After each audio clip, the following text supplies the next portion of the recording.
रात के 8 बजे थे। जोधपुर की रेत ठंडी हो चली थी, लेकिन रिद्धिमा के दिल में आग लगी थी। वह अभय के प्राइवेट प्लेन से उतरी थी, जबरन। उसका चेहरा थका हुआ था, आंखें डरी हुईं, लेकिन होंठ अब भी अड़े हुए थे। चलो, अभय ने ठंडी आवाज में कहा था, उसके कंधे पर हाथ रखकर जबरन आगे बढ़ाया।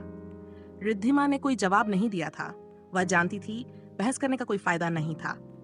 जब से अभय ने उसे वापस पकड़कर लाया था, उसके लहजे में वह पुरानी बेरहमी लौट आई थी। पैलेस की तरफ रिद्धिमा ने देखा भी नहीं। अभय उसे सीधे शहर से दूर एक पुरानी हवेली में लेकर आया था, कभी उसके दादा की थी। अब वहां बस खामोशी थी और धूल जमी दीवारें। हवेली का गेट कड़क आवाज में खुला। अंदर घुसते ही रिद्धिमा को लगा जैसे उसने किसी पुराने भूतिया महल में कदम रख दिया हो। यही है तुम्हारा नया घर, अभय बोला दरवाजा बंद करते हुए। रिद्धिमा ने कोई सवाल नहीं पूछा, बस आंखें फाड़ कर देखा। मुझे यहाँ क्यों लाए हो? क्योंकि तुम भागने की बहुत कोशिश करती हो। अब तुम्हें इस हवेली से बाहर जाने की इजाजत नहीं। वह मुड़ गई। तो अब मुझे कैद करके रखोगे? जो गुनाह किया है तुमने, उसके लिए जेल भी कम है। अभय की आंखों में वही पुराना जहर था। रिद्धिमा चुप हो गई। उसकी आंखें भर आईं, पर वह रोई नहीं। उसने ठान लिया था, अब वह कमजोर नहीं पड़ेगी। कमरे में दाखिल होते ही अभय ने इशारा किया, यही तुम्हारा कमरा है। खिड़कियां बंद हैं, बाहर सीसीटीवी कैमरे लगे हैं। कोई चालाकी मत करना। रिद्धिमा ने तिरस्कार से उसकी तरफ देखा। आपको क्या लगता है मैं अब भी भागने की कोशिश करूंगी? अभय ने उसकी ओर झुककर कहा, तुम्हें क्या लगता है मैं अब भी तुम्हारी मासूम अदाओं पर यकीन कर लूंगा? रिद्धिमा का दिल धड़कने लगा, लेकिन उसने नजरें नहीं झुकाईं। आपको जो सोचना है सोचिए, लेकिन मैं अब आपके डर से नहीं जीऊंगी। अभय कुछ कहने ही वाला था, तभी नौकरानी खाना लेकर आ गई। बिना कुछ बोले उसने थाली मेज पर रख दी और चुपचाप चली गई। अभय ने एक कुर्सी खींचकर खाना शुरू कर दिया। आकर बैठो, वरना भूखी रह जाओगी। रिद्धिमा चुपचाप खड़ी रही। अभय ने मुंह बनाते हुए कहा, भूखी मरने का इरादा है क्या? रिद्धिमा ने कटाक्ष करते हुए कहा, आपके साथ रहना वैसे ही सजा से कम नहीं। भूख लगी भी हो तो खाने का मन नहीं करता। अभय ने एक रोटी तोड़ी और उसके सामने लाकर कहा, अभी नहीं खाओगी तो बाद में मैं जबरदस्ती खिला दूंगा। रिद्धिमा ने उसकी आंखों में देखा, कोई मजाक नहीं था उसमें। वह जानती थी ये आदमी जो कहता है वह करता है। वह बेमन से कुर्सी खींचकर बैठ गई। खामोशी में खाना चल रहा था। बाहर हवेली की खिड़की पर पूर्वा हवा थपकियां मार रही थी। आपको बिपाशा की मौत की सच्चाई कभी जाननी नहीं थी ना? रिद्धिमा ने अचानक पूछा। अभय ने हाथ रोक दिए। जो देख चुका हूं उसी पर यकीन है मुझे। तो फिर ये सब ड्रामा क्यों? क्योंकि मेरी बीवी मरी है और तुम उसी के खून से लथपथ मिली थी। तुम्हें मैं माफ नहीं कर सकता। पर मैंने उसे मारा नहीं, वो तो खुद। अभय ने टेबल पर हाथ मार दिया। बस एक और बार सफाई देने की कोशिश की तो इस बार जुबान काट दूंगा तुम्हारी। रिद्धिमा का दिल कांप गया, लेकिन वह उठ खड़ी हुई। जुबान काट सकते हैं, मेरी सच्चाई नहीं। अभय ने गुस्से से उसे पकड़ा और दीवार से टिकाया। तुम हमेशा मेरे खिलाफ बोलोगी ही ना? रिद्धिमा की सांसें तेज हो गई। वह एक पल को डरी, लेकिन फिर धीमे से बोली, आप मुझे जितना डराएंगे मैं उतनी हिम्मत दिखाऊंगी। उनकी आंखें टकराईं। वक्त जैसे थम गया। अभय ने उसे छोड़ दिया और दूर जाकर खड़ा हो गया। तुम बस सजा भुगतने आई हो। मोहब्बत वोब्बत सब ड्रामा बंद कर दो। रिद्धिमा ने थके हुए लहजे में कहा, आपकी सजा से ज्यादा दर्द तो उस दिन हुआ था जब आपने कहा था मैं किसी और का हूं। अभय के चेहरे पर एक पल को झटका सा आया। उसने खुद को संभाला। कितनी बार कहूं, जो बीत गया वो बीत गया। अब मेरे पास सिर्फ नफरत बची है, और वो भी तुम्हारे लिए। रिद्धिमा ने धीमे से मुस्कुराकर कहा, झूठ बोलते हैं आप। नफरत इतनी शिद्दत से नहीं होती जब तक दिल में कुछ और न हो।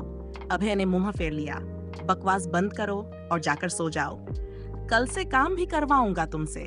ये हवेली यूं ही नहीं रहने दूंगा। रिद्धिमा बिना कुछ कहे अपने कमरे में चली गई। अंदर जाकर दरवाजा बंद किया और दीवार से टिककर बैठ गई। उसने आंखें बंद की। क्या सच में अभय की आंखों में दर्द था? क्या वो सिर्फ गुस्से में है? क्या कभी मुझे फिर से वैसे देखेगा जैसे बचपन में देखता था? उसने अपना सिर घुटनों पर रख लिया। बाहर हवेली की दीवारों पर फिर से पूर्वा हवा थपकियां मार रही थी, लेकिन अब वो थपकियां सजा नहीं, कोई अधूरी मोहब्बत सुनाने लगी थी। सुबह के 6 बज रहे थे। हवेली की पुरानी दीवारों में सूरज की किरणें चुपचाप सरकती हुई दाखिल हो रही थीं, जैसे किसी कैदखाने की दीवारों पर उम्मीदें फिसल रही हों। हवेली के लिविंग हॉल में पुरानी घड़ी ने हल्की आवाज में 6 का घंटा बजाया। रिद्धिमा की आंखें खुलीं, नींद से नहीं बल्कि आदत से। रिद्धिमा उठी, बाल बिखरे हुए थे लेकिन चाल में थकावट नहीं थी। शीशे के सामने खड़ी हुई और खुद को देखा। एक कैदी भी खुद से नफरत नहीं करता तो मैं क्यों करूं? उसने धीमे से कहा। इसी बीच दरवाजा खुला। नौकरानी ट्रे लेकर आई। मैडम, चाय रख दी है। साहब बोले हैं कि 10 बजे तक उन्हें उनका शर्ट प्रेस करके देना है। रिद्धिमा ने बिना मुंह बनाए सिर हिलाया। कितनी मीटिंग्स हैं आज उनकी? उसने यूं ही पूछ लिया, शायद जानना चाहती थी कि वो दिन में कितनी देर घर से दूर रहेंगे। 3 मीटिंग्स हैं। लंच ऑफिस में है, शाम को कोई पार्टी का इनविटेशन आया है, शायद देर से लौटें। रिद्धिमा का मन हल्का सा हुआ। देर से लौटेंगे यानी दिन की कुछ घड़ियां शांत। दूसरी तरफ हवेली का स्टडी रूम। अभय काले रंग की शर्ट पहन रहा था, बाल हल्के गीले थे और आंखों में वो नींद बाकी थी जो उसे रात भर नहीं मिली थी। मोबाइल स्क्रीन पर मैसेज चमक रहा था। सर, भैरवी और मोना जोधपुर पहुंच गई हैं, वो पूछताछ कर रही हैं। उसने मैसेज देखा, फिर मोबाइल एक तरफ रख दिया। शर्ट की बटन बंद करते हुए आईने में खुद को देखा। तुम क्या सोच रही हो रिद्धिमा? मैं तुम्हें ऐसे ही छोड़ दूंगा? अभी तो खेल शुरू हुआ है, उसने खुद से कहा। वहीं रिद्धिमा को किचन में काम करते हुए 1 घंटा हो गया था।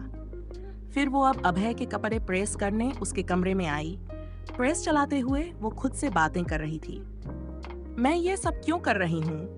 क्योंकि अभी यहीं रहना है मुझे, तब तक जब तक मैं खुद को बचा नहीं लेती। अचानक आवाहनत किसके लिए? रिद्धिमा ने चौंक कर देखा। अभय पीछे खड़ा था, टाई हाथ में लिए, हल्की तिरछी मुस्कान के साथ। आपके लिए नहीं, मैं खुद को याद दिला सकूं कि मैं अब भी इंसान हूं, आपकी कैदी नहीं। अभय थोड़ा झुका और उसके बहुत पास आ गया। कभी कभी तो मुझे लगता है तुम्हारी जान ले लूं, पर नहीं, अब जिंदगी भर तड़पोगी। रिद्धिमा मुस्कुराते हुए बोली, तो ले ही लीजिए, कम से कम इससे सजा से तो मुक्ति मिल जाएगी। दोनों की आंखें टकराईं, फिर अभय ने टाई उसकी तरफ बढ़ा दी। बांध दो। रिद्धिमा का मन नहीं था, लेकिन उसने टाई ली। धीरे धीरे उसकी गर्दन के पास झुकी।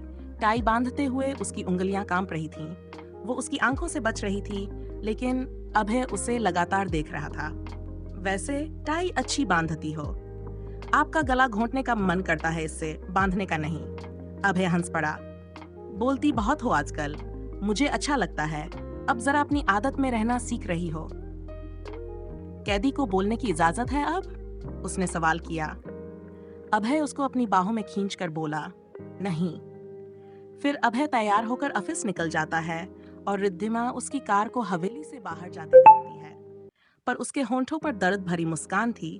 वो अपने प्यार के साथ थी जो उससे बेइंतहा नफरत करता है।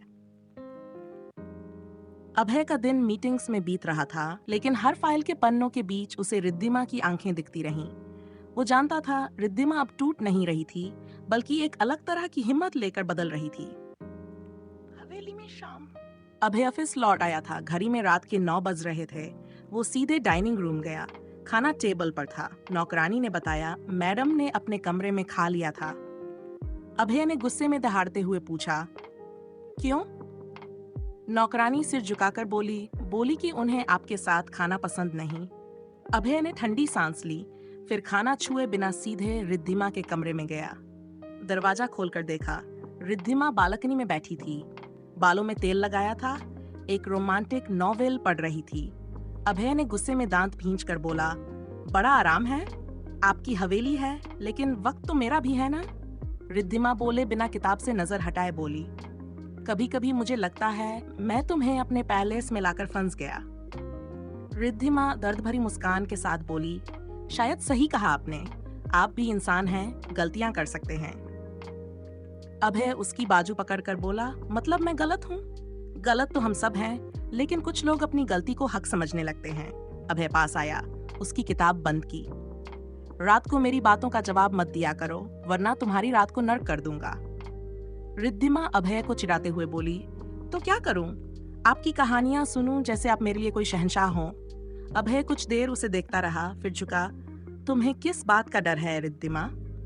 आपसे नहीं, अपने आप से, कि मैं फिर से आपको चाहने न लगूं। वो हो गया। एक हल्की हवा चली और एक पुरानी बात फिर से जिंदा हो गई। मैंने तुमसे नफरत करना सीखा है, लेकिन कभी चाहना भूला नहीं। फिर भी आपने मुझे इस हवेली में कैद किया, क्योंकि मैं तुम्हें खोने से डरता हूँ। रिद्धिमा चुप हो गई। उसने अपना चेहरा मोड़ लिया। अब उसकी आंखों में न आंसू थे, न गुस्सा, बस एक उलझन थी। जाओ, आज की सजा माफ, अभय बोला और वहां से निकल गया।